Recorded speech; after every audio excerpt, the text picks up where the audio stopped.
evening. Welcome to Have I Got News for You? I'm Clive Myrie. In the news this week, as a head of HR draws up a P45 notice, a particularly cruel meme about Liz Truss arrives on his phone at just the wrong time.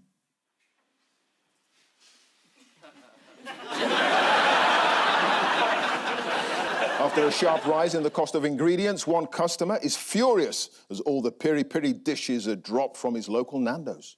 Gone, gone, gone, that's correct. Gone, gone, gone, gone, gone, gone, gone, gone.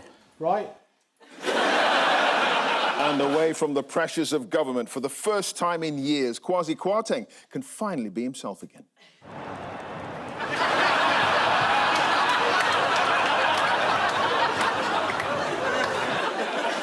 That picture suggests he could balance anything.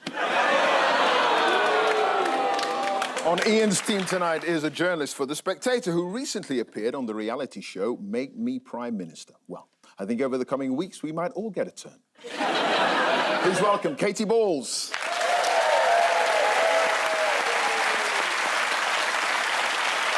And on Paul's team tonight is a comedian who, when she started stand-up, delivered every line in a flat monotone, one at a time, with long pauses in between. In those days, that made her an alternative comic. Today, it would make her Prime Minister.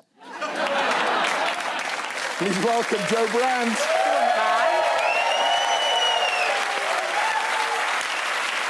Now, we begin with the bigger news stories of the week. Just one between you this week. Take a look at this. This is the last Prime Minister but three. He's always been a bell end. This is the runners and riders for the next Prime Minister. They're all disappearing. This is documentary footage from the voting chamber in the Commons. Boris Johnson's coming back. I suppose this is just the unbelievable news that Liz Truss was Prime Minister. And now she's gone. In fact, her whole career was one enormous U-turn. She walked into Downing Street and then she walked straight out again. She didn't drag it out. No. They dragged her out. Yeah. She did 45 days, and that doesn't include the mourning period of the Queen. So just think what she achieved in 35 days. They seem to keep doing shorter times per go. Yeah. So... It sounds from what you were saying that whoever wins next week and becomes Prime Minister, the victory speech will be something along the lines, I'm very pleased to have become Prime Minister of this country, and that's why I'm tendered my resignation. Did you notice, though, that when she was, like, giving her resignation speech, she was sort of weirdly smiling quite a lot? I thought, oh, she's got Christmas strictly.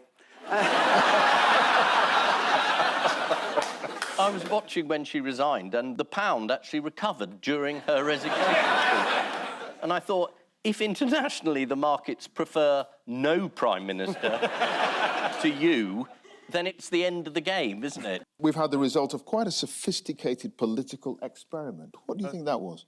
What, Brexit? Is it trying out Ekin-Su from Love Island as Prime Minister? It was the Daily Star's experiment to see what lasted the longest. Oh, yes, they bought a lettuce, didn't they? Liz Truss or the Daily Star lettuce?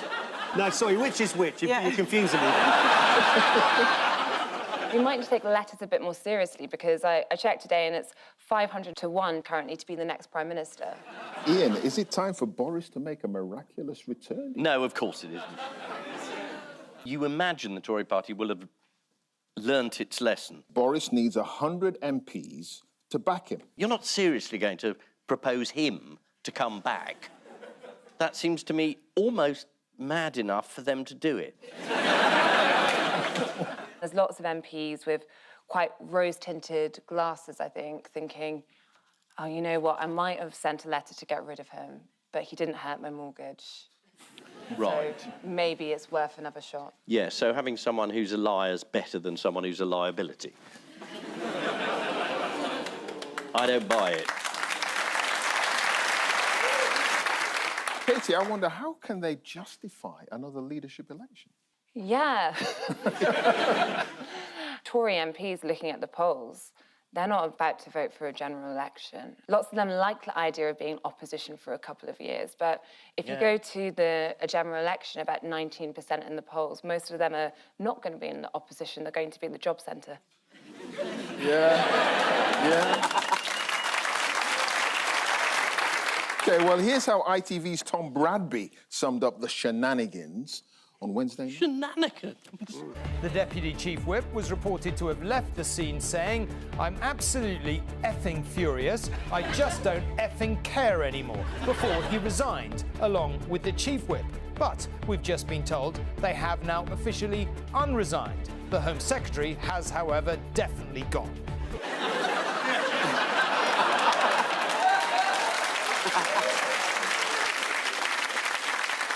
Now, those shenanigans were Wednesday night, Ian, right? Yes. And what were the shenanigans? Well, where do you want to start? Do you want to start with the Home Secretary resigning? Nutella, as she's known, on the moderate wing of the party. No, that's very cheap. Her name's Cruella. I mean, for some reason she was Home Secretary, God knows why, and now she isn't anymore because she leaked a letter to a member of the public, so she broke the ministerial code. I thought if you breached the code, you had to be deported to Rwanda. She used her private email, that's the suggestion. Yes. Yahoo, said Grant Shapps. Who might end up being the shortest-serving Home Secretary ever, because whoever wins will presumably bring in their own Home Secretary, so he might have been Home Secretary for less than a week. And given he was her chief critic at the conference, and then she gave him the job. Well, she sacked him, didn't she? Yeah, as transport. At the beginning of her premiership, but, you know, memory fades. I think we've undersold the shenanigans, though. That was just the Home Secretary. I mean, what about the fracking bill? Probably the most chaotic it's been. It's almost a cross between a rugby scrum, I think, in the voting lobby and handbags at dawn. Well, Katie, you were right. I mean, there were chaotic scenes in the Commons on Wednesday night as MPs fought, they cried and they swore. Jacob Rees-Mogg was alleged to be at the heart of the melee, while, according to The Times, one MP was manhandled by Therese Coffey.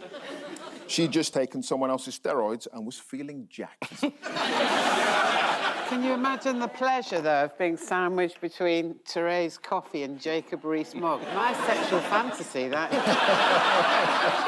The government had declared that any Tory MP who voted against the fracking bill would have the party whip removed. So who rebelled?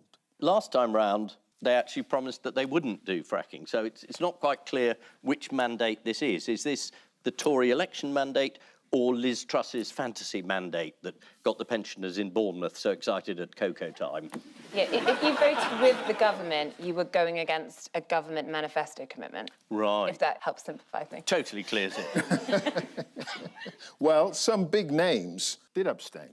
Priti Patel, Kwasi Kwarteng. Here's the full list, actually, coming up. As you can see, it also includes Liz Truss. Isn't that because those passes don't work? That's what they said. Yes, Liz Truss, she forgot to swipe her pass. Be careful how you say that. Well, it was a night of high emotions, no question about that. We've called it shenanigans. Who else got a bit blue that night? Christian Murphy? Yes. He got caught in an unguarded moment, for those who don't know, following a testy interview with Steve Baker. Thanks a lot, Steve. It wasn't a stupid question, Steve. You know it. I'm very happy to go up against you on trust any day. What a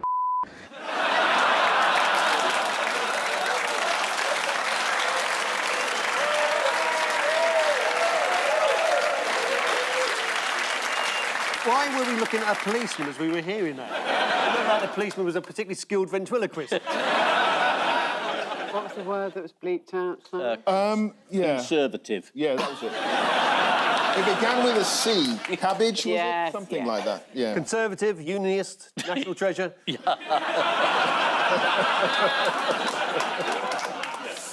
Oh, my word. What do you think the foreign media are making of all of this? Never mind Krishnan Murthy.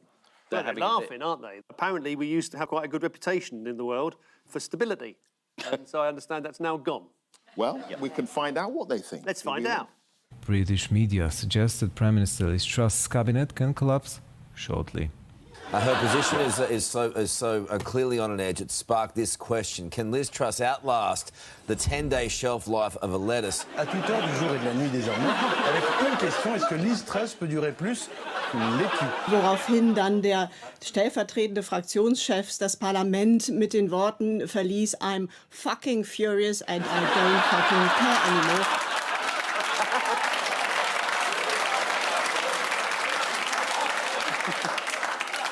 Fracking. I'm sure that's what she meant to say. Yeah. What eroded Liz Truss's foundations early on in the week? The fact that she was completely useless. When Jeremy Hunt junked almost entirety of her not-so-mini budget.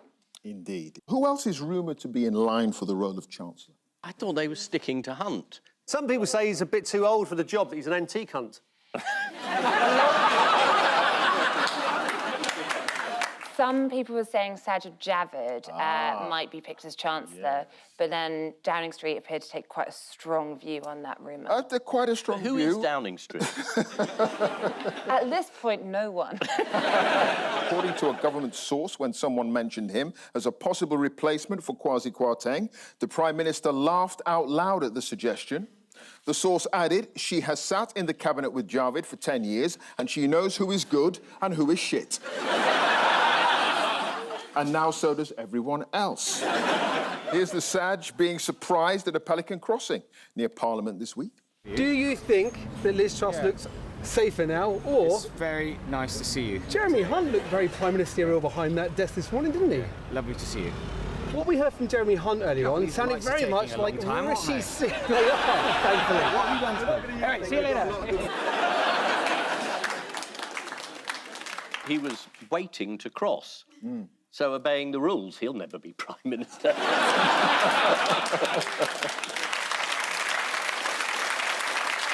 What else did Liz Truss probably regret this week? Speaking like a robot. She sounds like a sort of malfunctioning robot midwife, doesn't she? Because she just goes, deliver, deliver. I think if she'd made normal expressions with her face instead of going... quite a lot, people would have actually been a bit warmer towards her. Her whole manner is just, like, so weird. Now, if she was a robot, she'd possess artificial intelligence. The other thing she probably regrets this week is sending her political rival, Penny Mordaunt, to Parliament in her place to answer an urgent question from Labour.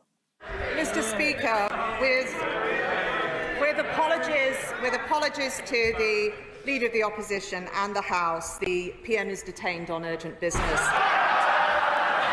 And the Prime Minister is not under a desk. As soon as you raise that image, we know she was. Well, who else was disrespected by a colleague in Downing Street this week? I'll tell you. Yes. Sky News' Tamara Cohen was trying to have a two-way conversation with Kay Burley. Have a look. A couple of days ahead in which her authority is going to be very much tested. She's got what's going to be another tricky performance in Parliament tomorrow with Keir Starmer. And then as we head later in the week, there's going to be questions about what cuts to departmental budgets are going to be brought forward. A lot of people are leaving Downing Street now. This is the Chancellor, actually. Yeah. Talk to the hand. Talk to the hand. That's just so rude. How was Liz Truss's fate ultimately decided by a curry? The Tory MPs plotting against her met in an Indian restaurant? Is it a Commons office? Because there's an MP who backed Rishi Sunak who has been having lots of takeaways on hospitality in his office. And I had a Tory MP say to me, it'd basically become a bistro.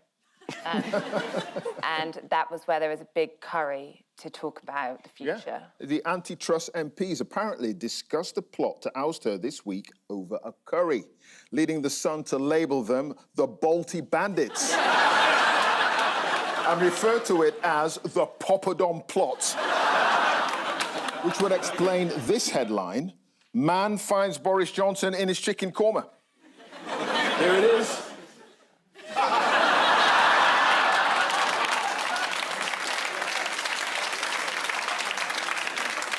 This is the news, of course, that Liz Truss is a quitter, not a fighter. The person who deserves the most sympathy is, of course, Liz Truss's husband, Hugh, who at some point during dinner last night must have bravely said, OK, Liz, but could we talk about my day?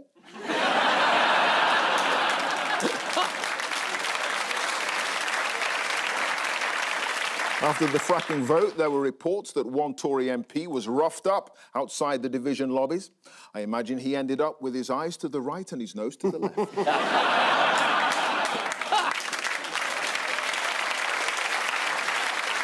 Now, ladies and gentlemen, to round two, the one-armed bandit of news. Fingers on the buzzers, teams. Here's the first one.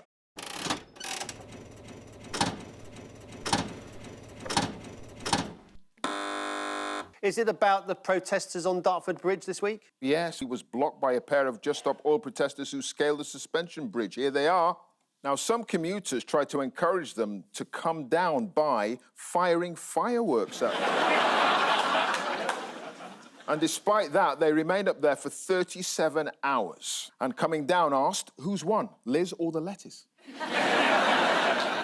What did the protesters do in an art gallery as well? Oh, they threw some tomato soup at Van Gogh's sunflowers. Apparently, they regretted it in hindsight. Yes, Joe, as part of a protest at the government's approach to fossil fuel policy, here's the moment it happened.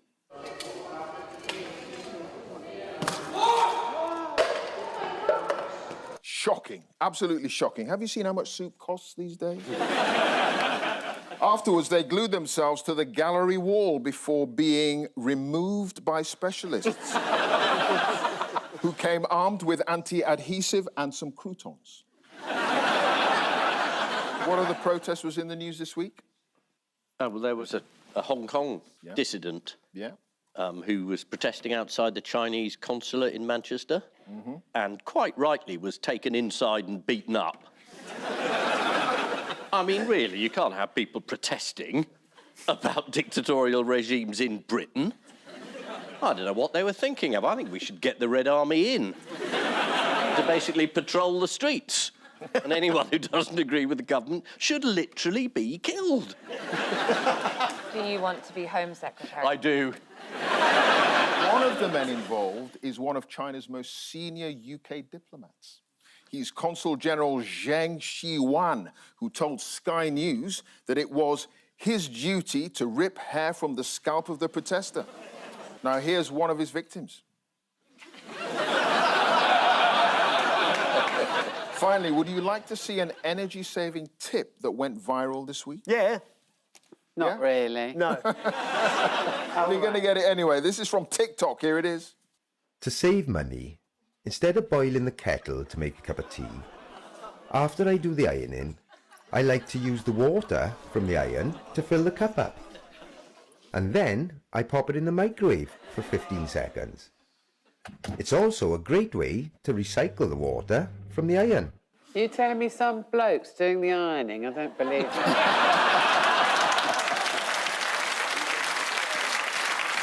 This is the ongoing series of protests by Just Stop Oil campaigners. The two young activists threw soup over a famous painting. Many people have likened it to vandalism, not a Dutch painter I'm familiar with. Now, fingers on buzzers, teams. Here's the next one.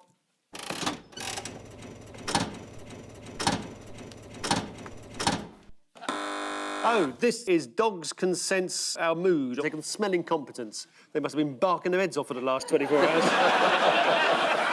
No, they smell incompetence. They can tell if somebody, so, you know, if they walk into operating theatre and somebody's performing open heart surgery, they can tell immediately whether the surgeon knows what he's doing or she knows what he's doing or doesn't. Yeah, absolutely. This is the news that man's best friend may be more judgmental than we might have realised. So what do dogs know about us then? We'll never know because they can't tell us, can they? A new study this week apparently has revealed that dogs were first introduced to a competent person opening the lid of a box. Dog, competent person opening the lid of a box, and the person opening the box, dog. But then the competent person was followed by an incompetent person failing to open the lid? Well, the dog reliably chose to trust the competent person to feed them over the incompetent one. Honestly, this sounds like complete bollocks. There's compelling evidence. Compelling evidence. To suggest that cats can make a similar judgment about people. Can they? Well, hang on. Oh, he's got compelling evidence. Thank you. Take a look at that. Have a look at compelling evidence.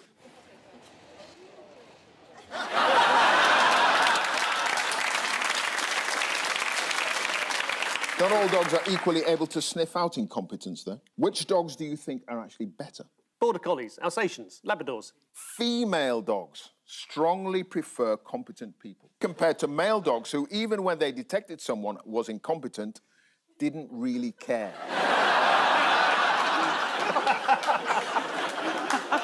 Which breed has recently seen a huge boom in popularity? The King Charles III Spaniel. No. Wolves. Are you doing an impression of one now? No, it's the lovely Corgi. Yes, the Kennel Club announced that since the Queen's death, registrations have reached a 30-year high. They're quite bad-tempered, aren't they, Corgis? Apparently the Queen's Corgis used to quite regularly have a little snap at people. But they've been taken over by Prince Andrew. Let's hope they do it a lot, then. That's one of the roles he's been allowed to keep. Keeper of the dog. I hope someone's checking on them.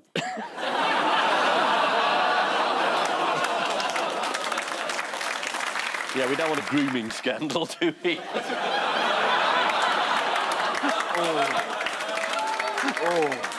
What breed has not had the same luck as the Corgi? Dalmatian. No. Sadly, the King Charles Spaniel. The situation was so bad, its picture was featured on the front of the Times. There it is. Well, either that or the Conservative Party are planning to go rogue with their next leader.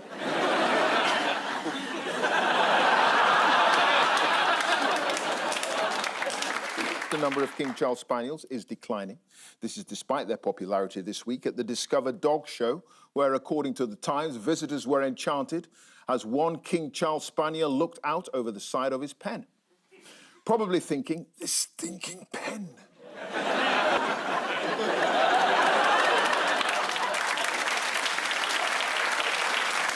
OK, time for the odd one out round. Your four are Jeremy Clarkson, Nigel Farage, King Charles III, and Elon Musk. Jeremy Clarkson, he's had to close down his branded tea room. King Charles has had to get rid of the Duchy of Cornwall stuff, I suppose, so his biscuits have gone out the window. Nigel Farage, something about him producing his own gin or something like that. Farage's gin. And Elon Musk, I'm not sure. I mean, it might be leather jackets, it might be cars, it might be space modules. Did he launch a perfume? He did. It was called... Musk. OK, well, it's to do with spin-offs. They're all trying to make some money on the side, apart from Jeremy Clarkson, who can no longer make money from his cafe and restaurant. Right. Because the eateries were opened without planning permission. That's right. Clarkson has been ordered to remove all tables and furniture, including children's high chairs. So where am I supposed to sit now? Asked the visiting Richard Hammond. Nigel Farage has put his name to red, white and blue Cornish gins. Here's the gin, with the very opposite of a tonic. I'm just wondering what the tasting notes for Nigel Farage's gin are. Bitter. Well, I suppose, I mean, you know, what is he going to promote? Toss pot tonic? What's King Charles's new alternative income stream? Oh, it's plastic bags full of cash. Oh, no. He is selling off the Queen's racehorses. Can you name any that are being sold? Dobbin. OK, there's Pile Driver, which the Queen named after her favourite Status Quo album. Or Prince Philip, maybe. Elon Musk launched a $100 a bottle perfume called Burnt Hair. Pubic or hair on your head? I'm sorry, my job is to come and lower the tone on this. I think I'm doing really well. Elon Musk released his burnt hair fragrance via his online shop, boringcompany.com. Not to be confused with boringcompany.co.uk, which is, of course, Keir Starmer's website. In other news, what product has Dolly Parton released to make some extra money on the side? She's written a novel. That's not it, though, is it? No. The country singer's launched a pet clothing line, which includes a blonde wig for dogs. Let's have a look. Oh, I don't know what breed of dog that is, but it's in trouble. And here it is on a live model. Time now for the missing words round. We're going to start with man sets world record for what in 30 minutes? Doing the ironing. Man sets world record for eating 21 sausage rolls in 30 minutes. John Dawes ate a sausage roll every 100 seconds. It was a huge achievement, but it really annoyed the other mourners at the wake. It would do, it would do. Next, people in Iceland stunned after what? They fell into the fridges. They went to Waitrose. People in Iceland stunned after country starts using different font on street signs. Oh. Yes, here are the two different signs with their different fonts. I'd be stunned by that. Yeah. Iceland, of course, is known for its hot geezers. There's one. World's fattest parrot is what? Greedy bastard. World's fattest parrot is... Tasty. Is urged to go on diet. Yes. Don't want to do it. Don't want to do it. World's fattest parrot is banned from Bird of the Year contest. Oh, I was banned from that as well. Were you? That's a shame. So the final scores are... Ian and Katie have 5. Paul and Joe have 8. Oh. Well done.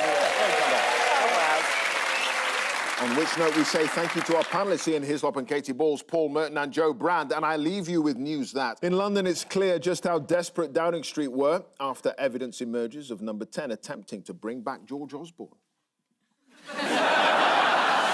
After another round of intense Premier League action, Jurgen Klopp denies that he's becoming overstressed. And in Westminster, following Liz Truss's resignation, the Tory party opens up applications for a new PM. Good night.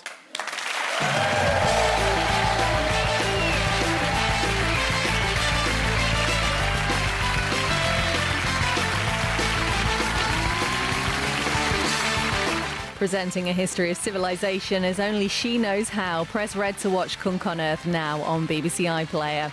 Jen's still missing, but hopefully the Copri hedgehog hunt will be enough to bring her back. Am I being unreasonable? In just a moment.